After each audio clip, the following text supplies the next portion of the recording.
see. I hate grass. I hate tall grass. You look a bit tired, love.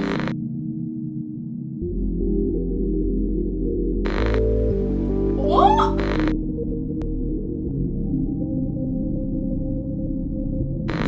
I trusted you!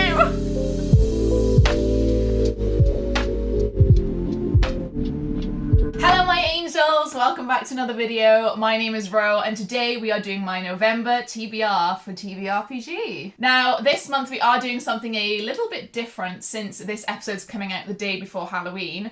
All spooky. I am wearing a spooky jumper. I've not done any makeup because it is a no bones day, but we're still here. Today we do have a special guest, which you will see later on, and this is going to be a one-shot, as it's called in the TTRPG world. If you don't know what that means, it basically means that this is a whole story in itself. This one episode is not a continuation of the past episodes. It is not going to be continued. It is a wholly alone, single, solitary episode with its own story, own characters, etc. The story from the last episode will be continuing for my December TBR. So I'm sorry if there was a bit of a cliffhanger last month, but you will have to wait until the end of November to see my December TBR for that. In terms of my October TBR, I have read 2 books out of the 6 at this point, but I have read 5 other books that are nowhere near on my TBR. So, you know, we're reading, but we're not really reading what we're supposed to, but that's fine. At least we're still reading. And I'm still reading spooky books, so who cares really? You'll have to see my October wrap-up to see what I have actually read this month. But without further ado, let's just get on with the show and I will be passing you over to the TBR Master. Okay, so for those of you who don't know, TBRPG is a choose-your-own-adventure Dungeons & Dragons style story, which I've written, that has key choice moments in the story that Rowan has to make, which then impact the story and also the prompts for the books that she has to read in the coming month. So like she said, this one is a one-shot, so this one won't be continuing on the story, it'll just be in on itself, so we will get going. Driving along a country road alongside miles of tall grass, broken up occasionally by wheat fields and other agriculture. Your headlights, helped along by the glaring full moon, illuminate the dirt road ahead of you, and not much else. You're driving fast and confidently, having done this route hundreds of times before. You can see on the road ahead a blue glow coming from the left that is now contributing to illuminating the road. As you lean closer to the windscreen, you see what is a blue fireball and it flies past your car. What the fuck? Causing you to slam hard on your brakes. The huge fireball blows behind you and you hear the faint explosion. Emergency stop. Safe emergency stop. So you step out of the car and you try and see over the tall grass because it is obviously a very dark night, so you can't really see. I hate grass. I hate tall grass. I already am scared already. Biggest fear, grass. I don't like it. But you can only see dimly lit smoke coming from a distance. Knowing it's a stupid thing to do, but you can't help but feel compelled to figure out what that was. Couldn't be me. So you grab your bag and you have a rummage around for any sort of makeshift weapon, just in case. That would be me. You don't have anything though, other than a few magazines and your house keys. So you pop your bag on, you lock your car, and you head into the tall grass. Looking up at the sky to keep your bearings, you venture closer to the crash site. Apparently I can use a compass at the night smoke. Sky. The smoke of the crash. Right, okay. You can see the smoke of the crash. The visibility in the tall grass is terrible and the pitch black night isn't helping. The sound of running behind you causes you to stop for a moment. You can hear distant swaying of grass, but there's no wind. You get an innate feeling that you're not alone in the tall grass. So this is the very first choice. No. You can either call out, or you can keep your head down and run the rest of the way to the crash site. I'm keeping my head down. I am not calling out to run. any bitch in this tall grass. You're just gonna run. I'm just running. Okay. Not wanting to find out who or what it is in the grass with you, you run towards the crash site as it is much closer than your car at the moment. Something knocks into you and hits you to the floor, but you're not sure what it was. You look around and nothing's there. So you get back on your feet and you quickly carry on. So the very first prompt for this month is quite simply paperback. Oh my god. Thank God. Okay, first prompt is Paperback. I have 2 options for this, but I've decided to go for Sabriel by Garth Nix. I am rereading the entire Old Kingdom series in November because the new book is coming out, which is a prequel to Sabriel, which is about her parents, Terciel and Eleanor. If you don't know what Sabriel is about, are you new to my channel? Because... But also, Sabriel is about a girl whose father is the Abhorsen, which is a title. And the Abhorsen is the person in Ancelstier, which is the name of the, like, magical country, who has like a bandolier of bells, each ranging from like a small one to a large one. They each have different sounds, and basically what the bells do is they kind of return the dead back to the dead. So if they've risen, there's a whole thing about how like there's different gates, and like further and more powerful demons are behind further gates, and so such on and so forth. Basically her father, the Abhorsen, goes missing, and she has to kind of take up the mantle and find out where he is. There is a talking cat in this who is a demon that has been collared and kind of like reduced to a cat form and isn't that dangerous anymore, but he's basically like Salem from Sabrina, very sarcastic, very funny. One of my favourite like animal companions in any book ever. I do have like a little question for you guys to answer below, possibly. Basically, I have the original paperbacks of Sabriel and the further books as well, and I also have the new ones, which are gorgeous. They have like these like, I don't know what they call it, like dust jacket flaps, but it's a paperback. These are the bells as well, if you're interested. They look really cool. I really want like a tattoo based on this. Off topic, but basically these versions, I met Garth Nix and had them signed. What I really want to do is I want to go through and tab and underline, etc., but I don't know which copy to do that with. I don't know whether to do it with the new ones, because they're pretty and such, or the old ones, but they're my signed copies. So sound off below, let me know which one you think I should do, because I have no idea. But that's the first one. Eventually, you feel the heat of the crash before you actually see it. Pushing past the last few blades of grass, you come upon the crash site. Aliens. The smoke is pouring out of a decent-sized crater in the ground, and peering in, you can see blue flames surrounded by a mess of like circuitry and tech. Aliens. The outer pod looks too small to have had any life inside of it, but you're obviously not too sure it could have anything in it. Small aliens. In the distance, you hear a hello. Hello? Hello! Are you... Is this yours? I'm new to this as well. That's not mine. Okay. I didn't leave this. So, upon seeing her, you can't help but get deja vu. Her face seems very familiar, but you're kind of sure you've never met her before. Like, you have no idea who she is. She looks a bit tired and hurt, and you suspect the same thing that... You look a bit tired, love. How dare you? You suspect the same thing that sort of knocked you over in the tall grass has obviously got her as well. She's got a noticeable cut on her leg as well. Oh, damn.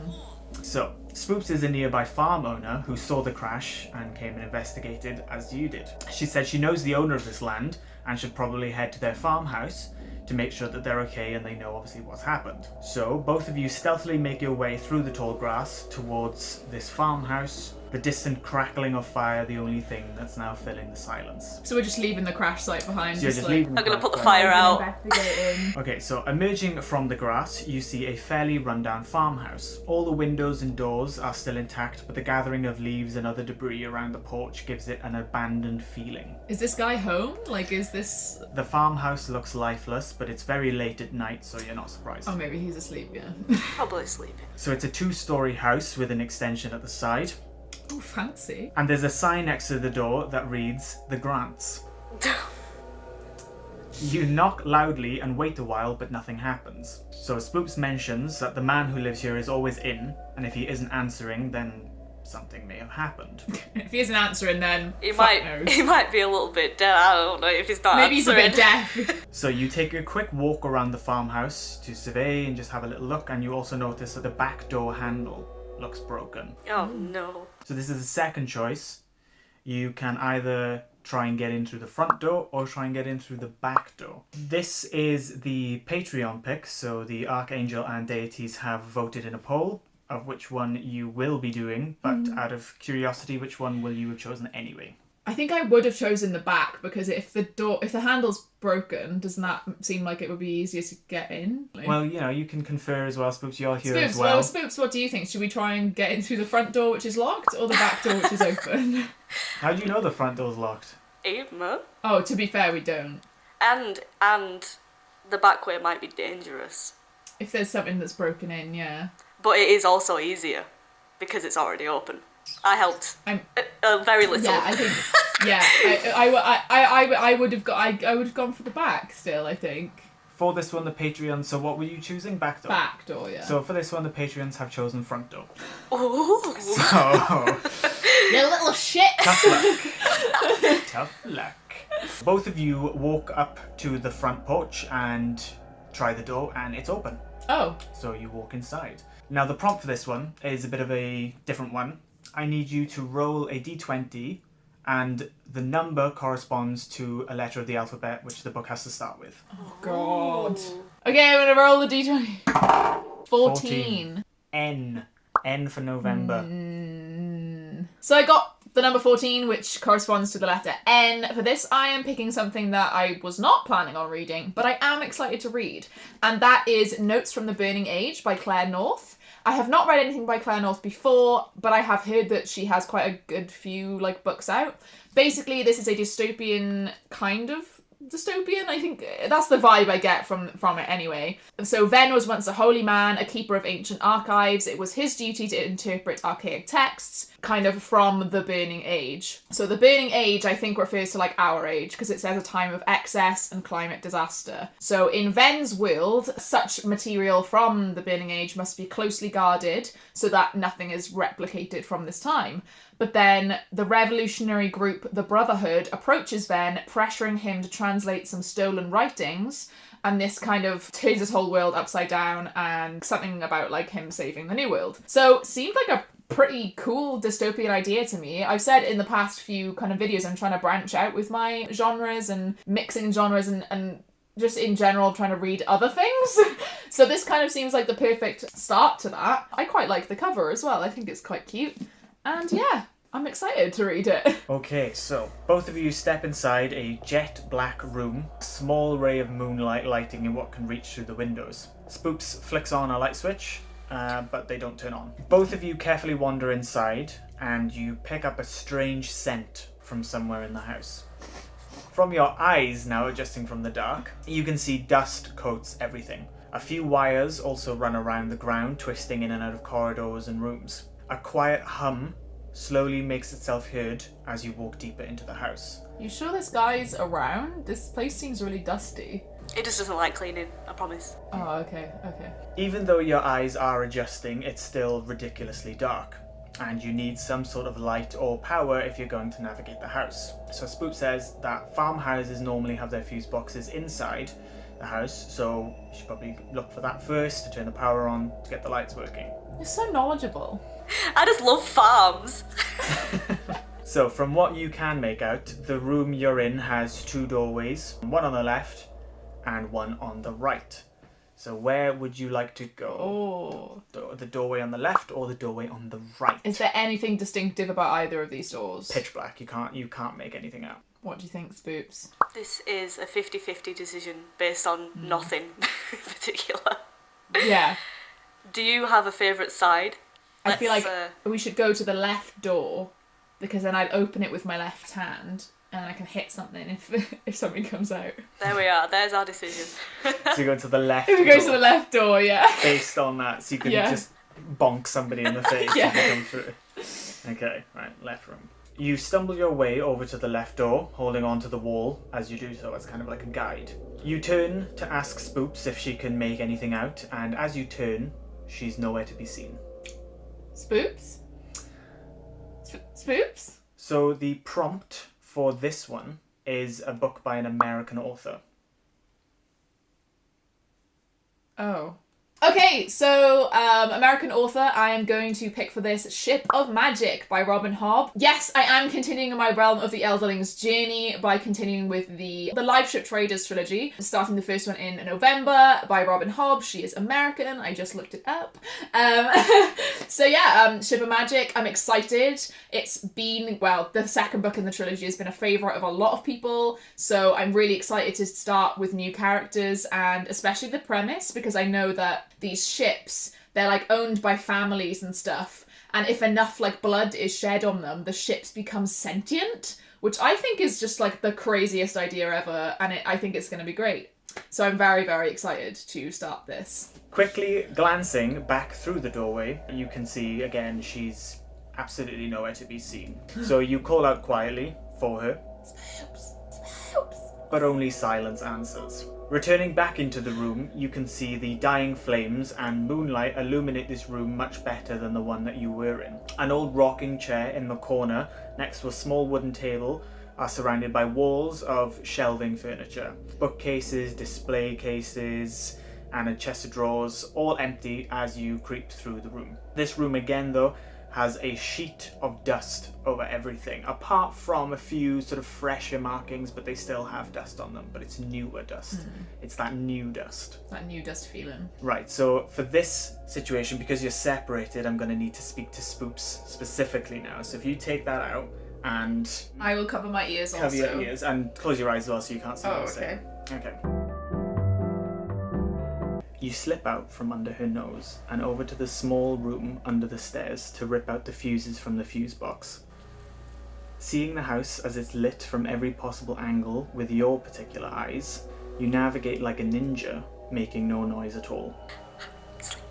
You head upstairs and slip out an open window back to the cargo ship crash site to see if anything is salvageable. Mostly everything is destroyed, burnt or currently on fire. Still, you pluck whatever remains and rush back to the house. Leaping high and latching onto the house, you crawl back inside the window.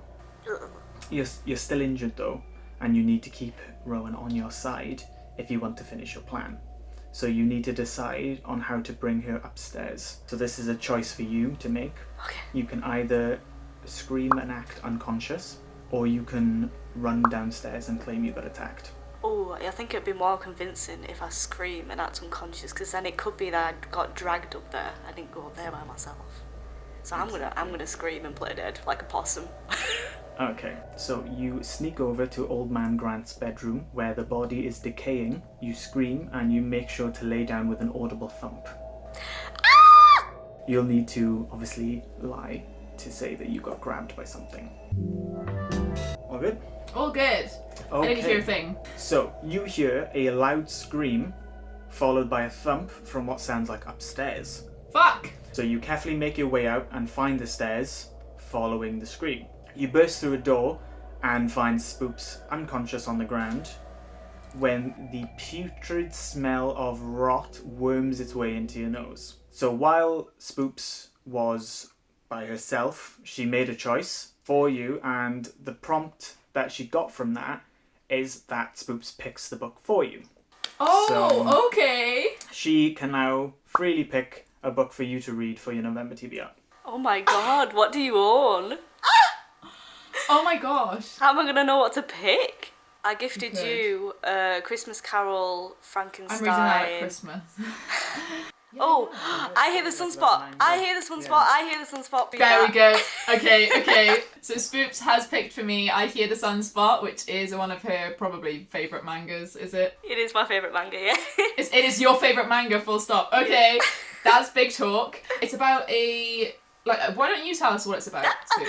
Okay, so the first volume, I think there's 5 at the minute, but the first volume we meet Teichi, who comes from quite a poor family, and he goes to school and he bumps into someone called Kohei, and he is deaf. He's the character that has a deaf representation. In exchange for Kohei bringing lunch in for Teichi because he loves food, he's very wholesome and he enjoys food a lot, he decides to be Kohei's note taker in class. And they grow very, very close to each other, and they gain feelings for each other, and Teichi is discovering a new world of deafness and what it means to be deaf, and he's also discovering things about himself because he'd never even thought about sexuality before. It's just So wholesome, and I can't wait for you to read it. Oh, I'm excited. Spoops got me this for my birthday, so I am super, super excited for this. Yeah! And an easy one, because it's manga. Yes, and it's super short as well. Together again, and now trying to avoid whatever it is that is hunting you both, you need to come up with a plan. Spoops' leg looks to be getting a little bit worse, and you don't really have a lot of time to lose. I don't have a first aid kit, I'm sorry. Help So me. You go to grab your bag to see if you've missed anything inside, if anything can help. When you notice that it isn't on you, it's not there. You realise now it hasn't been there since the tall grass. When you Pickpocketing aliens. When you got knocked over, you must have dropped it or it must have been taken off you. So Spooks mentions that Old Man Grant always talks about the end of the world, and he's a little bit of a prepper. Going on about his basement being like this fortress for the end of the world. He's a funny old man, is Old Man Grant. Both of you slink out of the house and loop around. Slink? Oh. So both of you slink out of the house and loop around to find the outer basement doors. Like in Farmhouse, they're like on the side, outside, they're open. And yeah. Around 10 different wires of various thickness are all leading into the basement as well. If there's any electricity in this place, it's powering this fucking mega bunker. Swinging the doors open, and you're immediately blinded by harsh lights inside. When you can finally look without your eyes stinging, you see a completely different scene than the rest of the house. Vials and blocks of electrical equipment are buzzing and beeping, flashing lights on screens are drawing your attention all over the room. What the fuck is this? At the back, obscured by large stacks of electronics, you can see a chair with some harnesses where the arms go and where the feet go. On the right side of the room, you assume to be the main console. It's a mixed bag of 6 screens above like this makeshift control panel. So this is the 5th choice. You can either firstly investigate the chair in the distance in the corner of the room, or you can go to the console, that main control panel, and have a look if you can make anything out there. Okay, the chair's very creepy. But there might be feel clues. like- There might be clues on the chair. I feel like there's someone being like kept alive by all these wires or something. I don't know. We might need to save them as well. Oh, true. Okay, we'll go over to the chair. Go over to investigate the chair. Yeah. Chair, Okay. chair. So, you head over to the chair, taking in as much of your surroundings as possible. There are broken heaps of electrical equipment that have been gouged for parts, random assortments of food that have been half-eaten, and other odds and ends just all over the floor. So the prompt for this one is, again, another rolling the d20, but I've assigned certain numbers to certain colours, and the one that you land on will correspond to the colour that you need to read. Please roll a dice. 1. That's the natural one. So 1, I remember, is red. So the main colour of the cover needs to be red. Well, fabulous. I'm picking Crescent City, or House of Earth and Blood, whatever you want to call it, by Sarah J. Maas. I've had this for ages. That is the Waterstones edition, and I'm trying to read chunky books this month. Get through a few of my chunky books. And the sequel comes out in February. I've heard good things about this. I've heard that her writing has gotten better, etc., etc. I liked ACOTAR when I first read it when I was 18, but that does not necessarily mean that I am going to like this at age 24, so we shall see. I know that it's a bit more new adult. There's she's transitioned into more of a new adult. But I've heard good things. I feel like it'll be quite a quick read despite being long. Oh, to be fair, that is sick. Christ. Look at that. That is very cool. Anyway, so yeah, Crescent City, finally. It's been a while. As you reach the chair, you can see now that tubes run up along the legs and sort of connect to where the arms and the feet of the chair would go. In the corner of the room, you're quite hidden from most everything else. The biggest pieces of the equipment aren't hugging the wall, so you're able to see behind them. You take a glance past some of them and you can see what looks like a pile of something black. You're not quite sure what it is. So, squeezing past to get a closer look, you can now see what it is. It's a pile of around 7 charred bodies. 7 charred skeletons. Wait, bodies or skeletons? Skeletons. Oh, okay, so they're old then. Yeah. Right. So you obviously recoil and quickly get back to the chair, and something else on the ground catches your eye. Near the chair, on the floor, is your bag. Magazines strewn across the floor. Oh, damn, I wanted to read that Playboy I later know. today. Confused, you pick them up and go through them, and your confusion grows, as does your fear. Spoops is on the cover of one of these magazines. The Playboy magazine. That's where you recognise me from. That's where I recognise you from. Oh my god, you're so pretty. So could you, Spoops, maybe just on your phone get up a d20 and you need to roll a d20 as well for me? What did you get? A 10.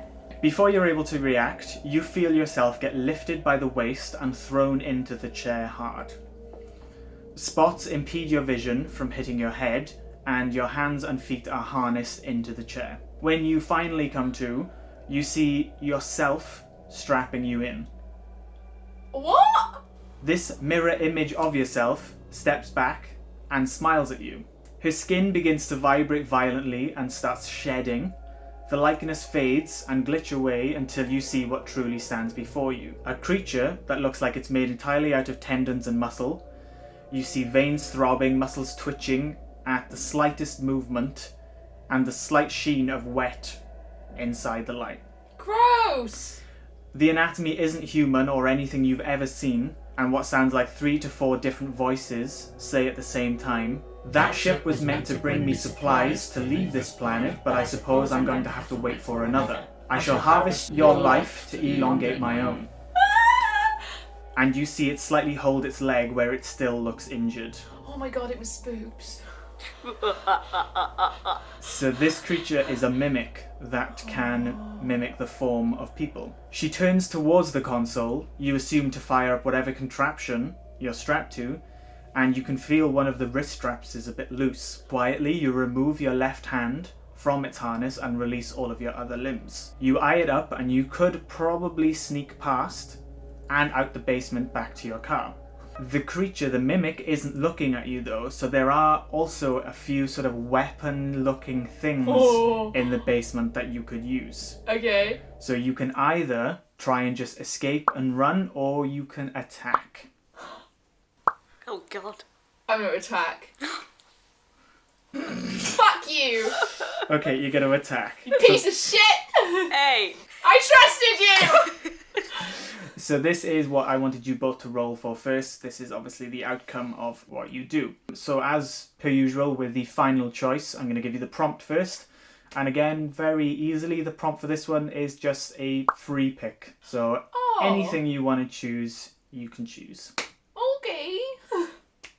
For this, I am going to pick Hero of Ages by Brandon Sanderson. This is the 3rd book in the first Mistborn trilogy, the Cosmere universe, that kind of thing. I'm sure a lot of you have already heard of this and know what's going on, but if you don't, the Mistborn trilogy is about a magical place, a country where the Lord Ruler, who is kind of the bad guy, has already won. He's already conquered everything. He's already in charge. He is incredibly powerful. In this world, ash comes from the sky. It's really weird. Our main character, Vin, is like an orphan on the streets kind of thing, and she figures out that she has kind of very, very low level powers. And in this world, the magical powers are kind of fueled by metals. So depending on the metal that you ingest, you can do different things. So like with steel and iron and stuff, you can pull and push yourself towards them. Stuff like copper, you can have a copper cloud around you to stop other people perceiving you. I may be mixing up some of these, so apologies if I am wrong on those, but those are that's the gist of what you get, and it's actually a really clever magical system. If you haven't tried Brandon Sanderson and you're a bit scared, I would recommend just starting with the Mistborn trilogy. Even though they're quite chunky, it's very much in itself. You don't have to continue on with other stuff if you don't want to. It's very closed book. Anyway, this is the 3rd one. I started to read this in March. It was on my TBR for March, and I did not read it. I read 5% of it, and then I didn't continue because I couldn't be asked. Not that it wasn't good. In fact, even the beginning scene is pretty explosive, but I don't know why I shouldn't feel like picking it up, and then completely forgot about it until the last few months. So this is kind of another accountability kind of thing. I want to start finishing series instead of just starting them and leaving them.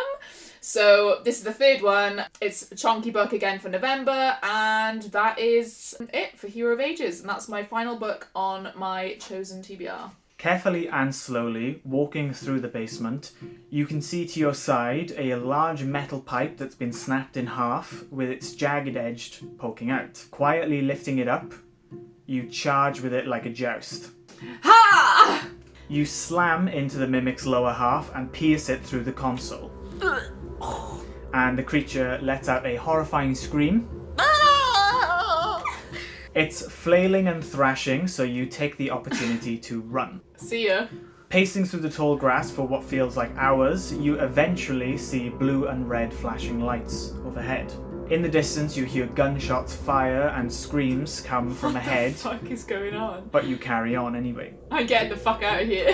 You finally reach the road upon an absolute massacre. Multiple mutilated dead police are all over the place. As you examine the scene, one officer jumps up and points a gun at you. Whoa, whoa, whoa, whoa, whoa. And he seems scared and he says, "Something attacked us. It was some sort of bear creature. I don't know." He looks injured and the only one alive. A large cut on his leg and another in his lower stomach. He says, "I need medical supplies.